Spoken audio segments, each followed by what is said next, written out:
Good morning, everybody. Not sure if anybody can hear me just yet, but thanks very much for tuning in. We're just letting a few more people join in just before Elissa will make a start. I'll just do a little introduction to myself. My name's Victoria. I've been with HR Anchor for 4 months now. And at HR Anchor, we support businesses with all aspects of HR backed by employment law solicitors. So Elissa's going to be here today talking about compulsory vaccinations within the care sector. So whenever you're ready, Elissa, if you'd like to share your screen, and I'll put myself on mute so I'm not making noise. Great, so I hope you can all see that. Now there's a couple of late entrants coming in now, so I'll hit admit as they pop up. So good morning, everybody. Can I just apologise in advance? I am coming off the back end of a bad cough. It's not COVID, but my voice is extremely husky. Whether that's a good thing or not, I'm not too sure. However, look, I'm going to sort of crack on, see how we go. But look, if I become totally inaudible, then it may be that I record another session and we'll circulate it round everybody. We will be circulating the PowerPoint as well afterwards. And our contact details are at the end of the slideshow as well. So if there's anything that you specifically want to request, we can do that.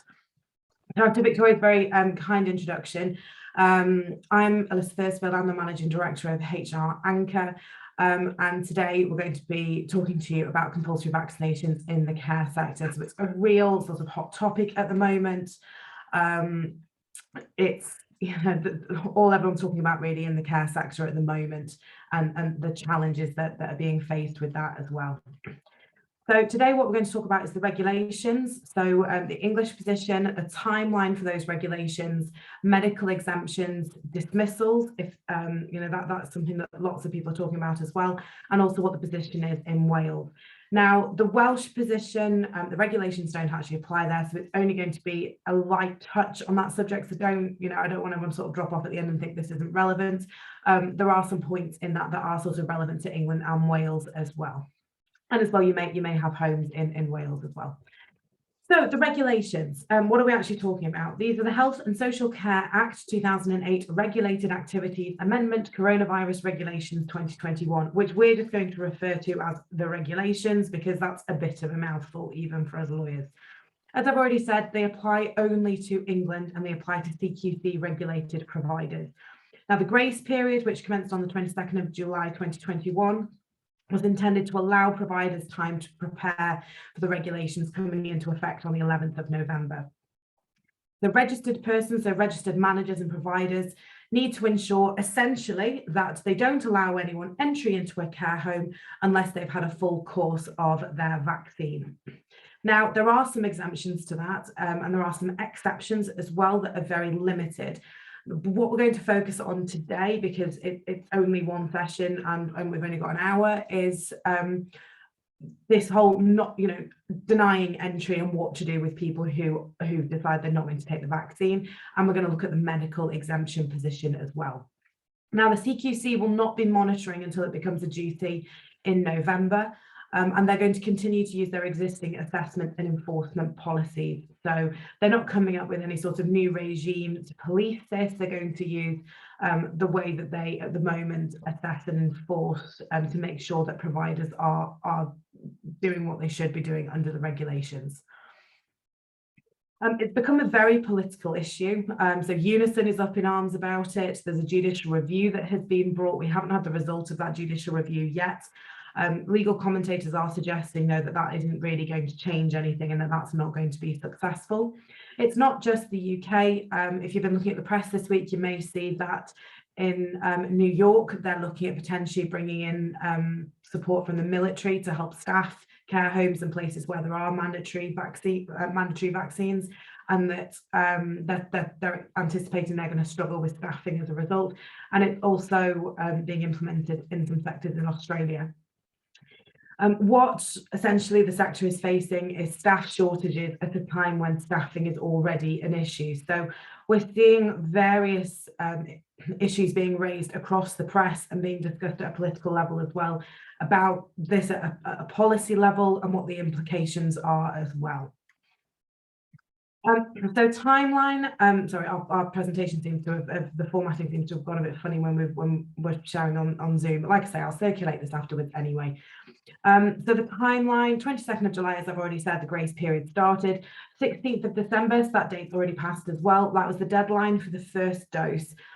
This deadline was set so that providers would know what period they had to get that second vaccine in place for employees.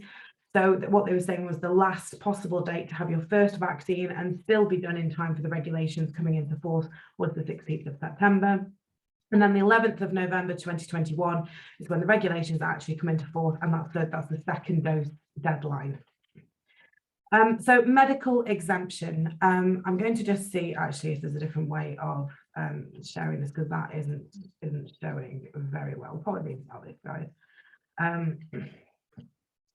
That seems to be a little bit better. So medical exemption on the 15th of September. So in true sort of UK government style, the day before the first deadline, we got a bit more clarification about what was going to be the position with medical exemption. Self-certification form was released.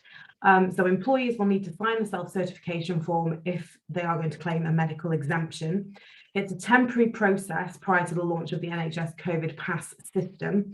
Once that pass is launched, care home workers will then need to apply for medical exemption through that process, and the self-certifications will expire 12 weeks after that system is launched. Now, what we're not entirely clear on is what's going to happen for someone to be able to get that pass. Now, what we have seen is a list of, sorry, I seem to be, I've lost the slide. The list of conditions essentially is very limited. So people who are receiving end-of-life care, people who either have severe learning difficulties or are autistic, and having the vaccine would cause them significant distress, and reasonable adjustments can't be put in place to alleviate that distress. People who've got medical contraindications to the vaccine, people who have an allergy to the vaccine, or people who reacted poorly to the first one, and that isn't necessarily you know, oh, I don't like needles and didn't react well. In that sense, it's got, our understanding is it's got to be a medical adverse reaction to that first vaccine. That seems to be where the limits of medical exemption are going to fall. Now, the wording of this exemption, we'll put it up on the screen here, because where this is quite interesting is, I'll read it out just in case anyone can't read the slide. It says, I hereby certify that I meet the medical criteria for exemption in the guidance above, and therefore should not be vaccinated with any authorised COVID-19 vaccine. Now, that guidance above is that list that I just referred to in respect of the exemptions that as we understand them at the moment. I understand that this temporary medical exemption is only valid for the purposes of deployment in care homes and is not valid proof for domestic events, international travel, and exemption from self-isolation. So if people want to go to concerts or travel and things like that, this isn't going to help them in any respect. It's only for the care sector. I understand that this temporary exemption will expire 12 weeks after the clinical review process goes live. And I understand that 12 weeks after the clinical review process goes live, I will be required to obtain an exemption through the clinical review medical exemptions process. Now, that process, we don't know exactly what that's going to be yet. Or I have completed a full course, likely 2 doses, depending on the type of vaccine used, of an authorised COVID-19 vaccination to continue to be deployed in a care home after this date. I acknowledge that providing false information may result in disciplinary action. Now, it's that last bit, so the disciplinary action bit, that's going to give care home providers a bit of a get out when it comes to potential dismissals, and I'll come on to that later on. So as far as this goes, it's a little bit wishy-washy, but there are some useful points there that we can pull from this in terms of procedures going forward.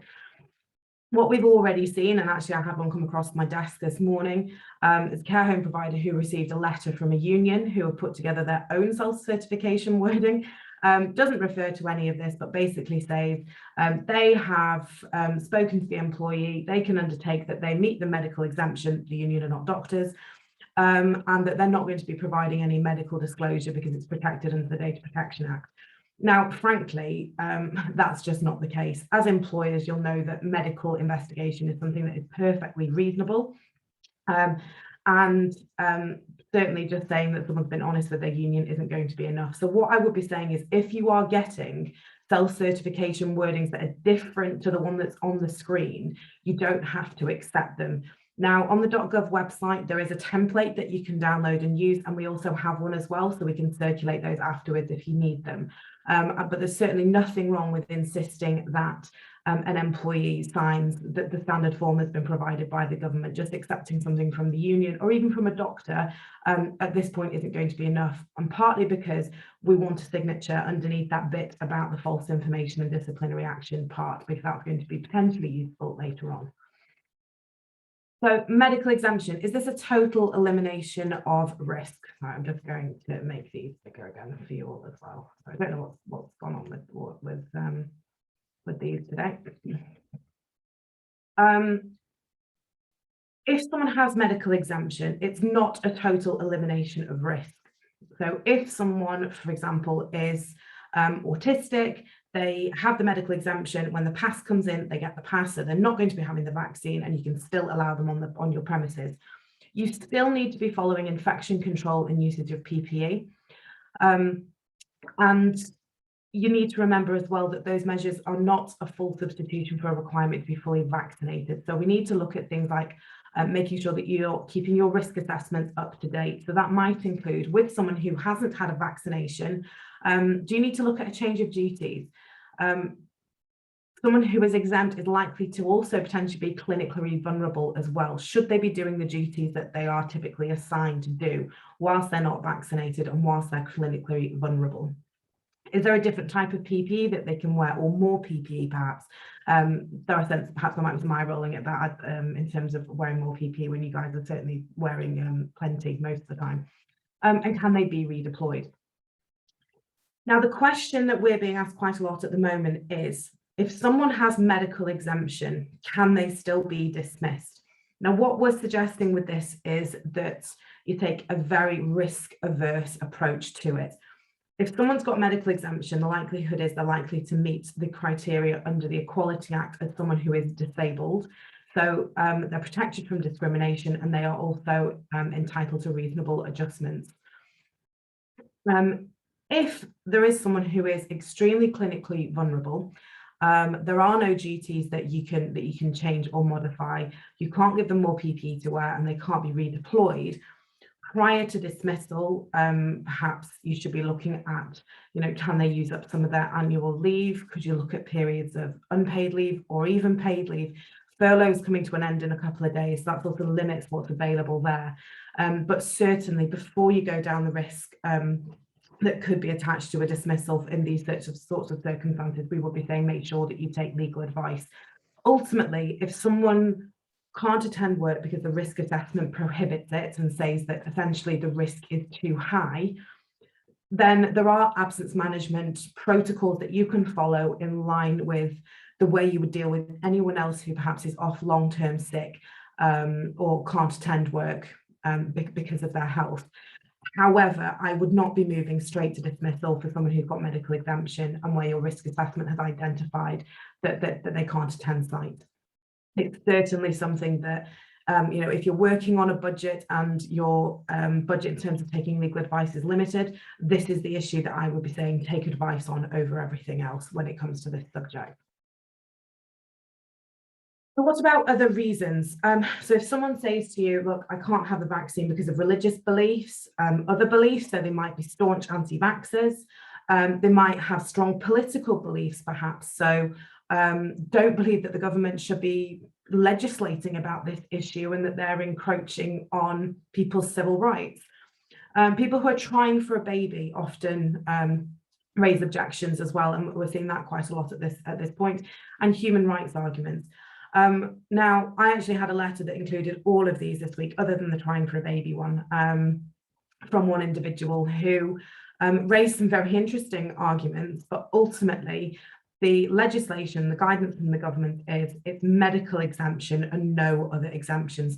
So people raising these sorts of arguments, that's not going to be sufficient for them to be exempt from the vaccine in relation to the new regulations and those rules.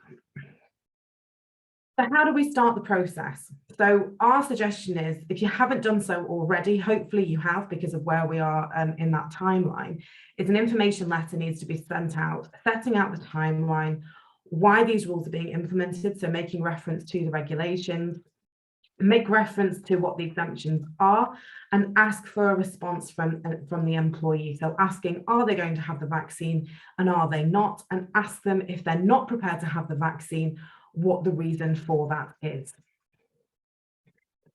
So hopefully what this will do is flush out any refusers.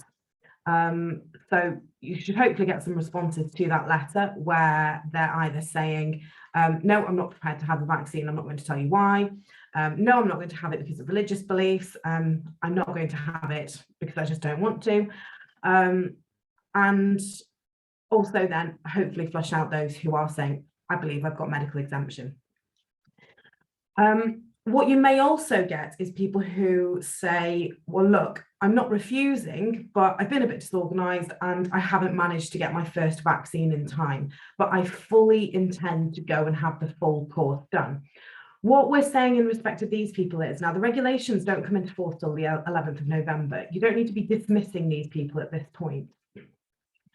Don't dismiss them, but ensure that they're providing you with communication around what dates they're going to have their vaccine, and try and get it in writing from them. An email is fine, for them to provide a commitment that they are going to have that vaccine and provide their appointment dates. Now, if you get to the 11th of November and it's likely that they're going to tip over past that, you've got the option of allowing them to take their accrued holiday, or put them on a period of unpaid leave. Now, ultimately, it could be 2, 3, 4, maybe even more weeks until they get that second dose. But as soon as they've had that, they can then come back to work.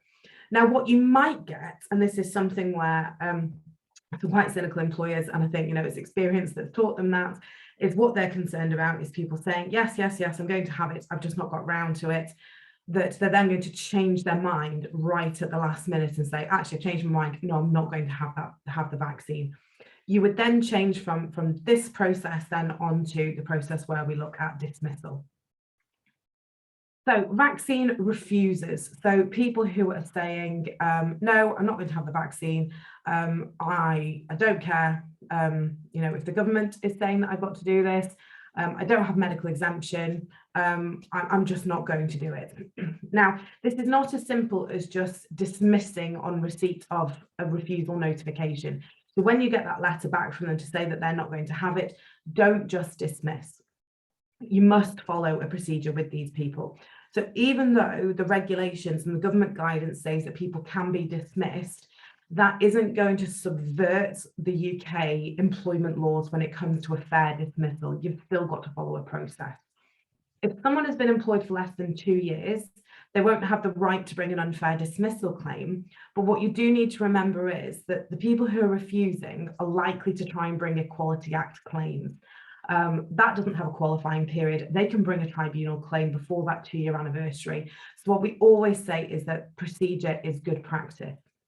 In terms of what those Equality Act claims could be, so we're seeing threats regarding religion and belief. So even if it's not religion that's prohibiting someone from having the vaccine, what we're seeing is more and more in the way of test cases about whether the anti-vaxxer movement is classed as a belief worthy of protection under the Equality Act. If someone's trying for a baby and they're not prepared to have it, obviously that's going to be more likely to affect women than it will men, risks potentially a sex discrimination claim. So it is important to follow a procedure. In terms of that process, you need to ensure the communications have gone out informing them about the new regulations so that they've not just been surprised with a dismissal.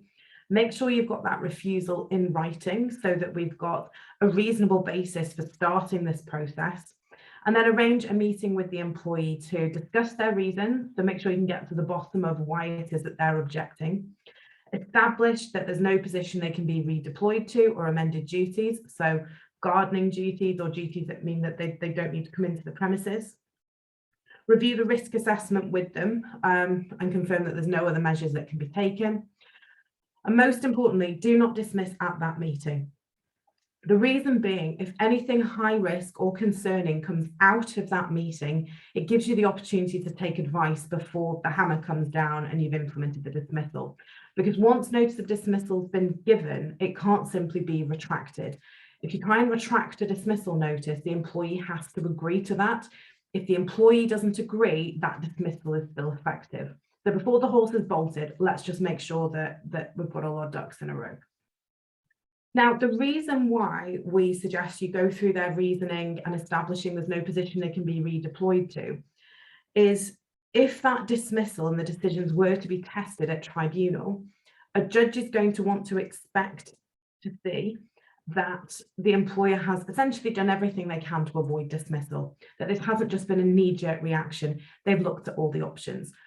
Now, where you've got regulations that prohibit someone from being on site, your options are obviously limited, but what we're saying is still go through this process and still engage with the employee at that meeting. Now, if there's nothing high risk or concerning, and say you are taking advice and you get the go ahead, dismiss then in writing, setting out the reasons for that dismissal. And also make sure you provide that employee with the right of appeal. Now, I've sort of touched on why we're having to do this and tribunals and things like that. So what I'm just going to touch on for those of you who may not be aware, what is a fair dismissal? What do we need to do to sort of shore up a process to reduce the risk of a finding of unfair dismissal in tribunal? Now, I've seen some guidance online where they're saying that the reason for a dismissal under these regulations is dismissal. That makes absolutely no sense.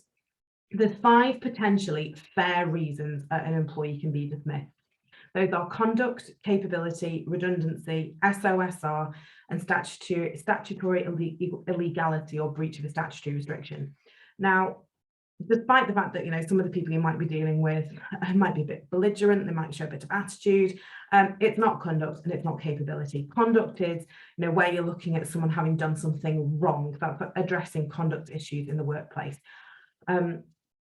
Capability is where they're either struggling to do their job, there's performance issues, or absences causing capability or attendance issues.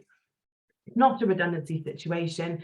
I've seen some argument between whether it's SOSR or statutory illegality. My view is it's not statutory illegality. That tends to be confined to some very sort of finite reasons that we don't really need to touch on here. My view is that it will be an SOSR dismissal. And what that means is it's a dismissal for some other substantial reason. So that's a reason that's so substantial that the employment relationship cannot continue. Where we sometimes see this is perhaps where you have married couples that work together and they get divorced. And that relationship between them is so broken that it's creating toxicity in the workplace and it's causing real issues. And ultimately a decision needs to be made over whether one or both of them need to go. Another example of SOSR is perhaps where you've got a business that relies on one very large client for a good portion of their income and of their business. And that client business says, if you don't remove that person from your employment, I'm going to take my business elsewhere because I just don't get on with them or I can't work with them. That would be a substantial reason that could potentially justify dismissal. So in these circumstances where we've got government legislation that prohibits someone from entering your premises unless they've been vaccinated and they're refusing to be vaccinated, we're saying that is a substantial enough reason to justify dismissal. You still need to pass the usual employment test. The regulations don't waive this requirement, which is why we've really made the point about going through that process. So you've got your reason for dismissal, which every employee is entitled to be told about. So we're dismissing for one of the potentially 5 fair reasons, being SOSR. The employer must also then show that they've acted reasonably in taking that reason as sufficient for dismissing the employee. Now, I would say in these circumstances where we're looking at that they can't be redeployed, that there's no way that we can modify that role, that it's not acceptable simply to have an employee who can't come to work. So that is sufficient to dismiss the employee. To show that you've then followed a fair procedure and that the decision to dismiss was within the band of reasonable responses open to a reasonable employer. So would a tribunal judge expect a reasonable employer to put someone on paid leave for an unlimited amount of time until perhaps these regulations change? I would expect not. So the decision to dismiss would likely be found to be reasonable. This is why that process is so important, so that if a tribunal claim is brought, that we can tick through the legal test for a fair dismissal to show that what the employer has done has been proportionate and fair in the circumstances. When we look at the Equality Act, the protected characteristics, for some reason haven't appeared on the list here. So these are where someone, so the one that we often see cited at work most often is disability discrimination. So where someone has a mental or physical impairment that's likely to last more than a year and has a significant impact on their ability to undertake day-to-day activities. What we're seeing increasingly is people with anxiety and depression are falling into that band, meaning that reasonable adjustments need to be made for them at work. So someone who falls into that category has protection under the Equality Act. So the other protected characteristics that are relevant in these circumstances, potentially disability, because someone may have a condition that means that either they're not prepared to have the vaccine or they don't feel that they can. Sex discrimination, so for women who are pregnant or who are trying for children, may not feel that they want to have it, potentially there's a sex discrimination claim. Religious and belief as well, which we've already touched on. Potentially age as well. So what we're seeing as well is people who are younger, sort of in that sub-25 bracket, making the argument that they feel that they're fit, they're healthy, and they're young enough to fight off the disease and don't feel the need to have the vaccine. It'd be quite a thin basis for a claim, to be honest, but just to give you some examples of what those protected characteristics would be. Now, where the risk of a claim falls here, in my view, would be under what's called indirect discrimination. So when you hear people talking about direct discrimination, that's where someone would say, for example, because you have fallen pregnant, I am dismissing you. So you are dismissing someone because of their protected characteristic. That's not really the case here. It's a little bit more subtle. So indirect discrimination is where you apply a neutral provision, criterion, or practice, which that's shortened to a PCP, that places a person with a protected characteristic at a disadvantage compared to someone who does not share that characteristic. So the most simplistic example of this I often give is, so we pick a provision. So for example, say if you had an employer who had a building with 2 or 3 floors, they applied a provision that said, we're moving our conference room to the 1st floor. We don't have a lift. Every staff member must be able to attend the conference room for a morning meeting every day. That applies to everybody. No one is being singled out. It's a neutral PCP.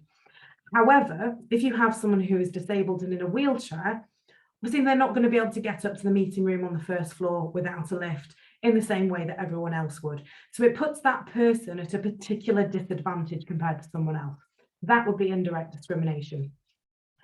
So what we're saying here, we've got the neutral provision, which is the regulations. They apply to everybody in the care sector.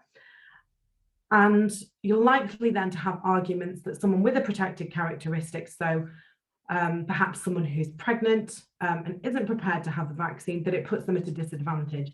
That disadvantage being the risk of losing their employment. Now, indirect discrimination can be defended on the basis that the steps you have taken as an employer are a proportionate means of achieving a legitimate aim. So whatever action that you are taking that puts someone to a detriment needs to be proportionate, and your ultimate goal needs to be a legitimate one. The reality is, in these circumstances, the legitimate aim is to comply with the regulations and comply with the government's legislation. Otherwise, you're going to get slammed by the CQC. The proportionate means of doing that, you'll have informed your employees about the regulations and what's required of them. You've engaged with them if they've refused, and looked at, you know, the reasons why they're refusing and what could be done to their role, and taken those steps before then applying the dismissal. So what you've done has been proportionate. You've not just taken that knee-jerk reaction. So again, that procedure is very important because it gives us the ability to access this defence if someone were to bring a discrimination claim. But what about Wales? Now, Wales are not implementing mandatory vaccines. I say at this point, the commentary that we're receiving is saying that they're never going to do it, but you never know, things can always change. And what we've seen is it's been a very changeable time. That lack of regulation doesn't mean, for those of you that are based in Wales, that an employer cannot dismiss. The regulations in England don't provide a cast iron ability to access you know, a reasonableness of decision and the legitimate aim arguments. The process is essential. Having your documented risk assessment is essential, and showing that you've exhausted all other options is essential. What's going to happen in Wales is, in my view, there's going to be a lot more weight attached to those risk assessments, because in England, you're going to have the ability to say, well, look, the law says this, the regulations say this is why we're having to do it. In Wales, you kind of lose the reason for why you're starting the process to start with. You're going to be relying on your risk assessment as to why you consider that the working environment is not safe if there's people operating in the area who haven't been vaccinated. So what we're saying is that it can't not be done, but it's just making sure you start that process you know, correctly. And don't just start any sort of knee-jerk decisions, and make sure that you go through that risk assessment properly and make sure it's up to date.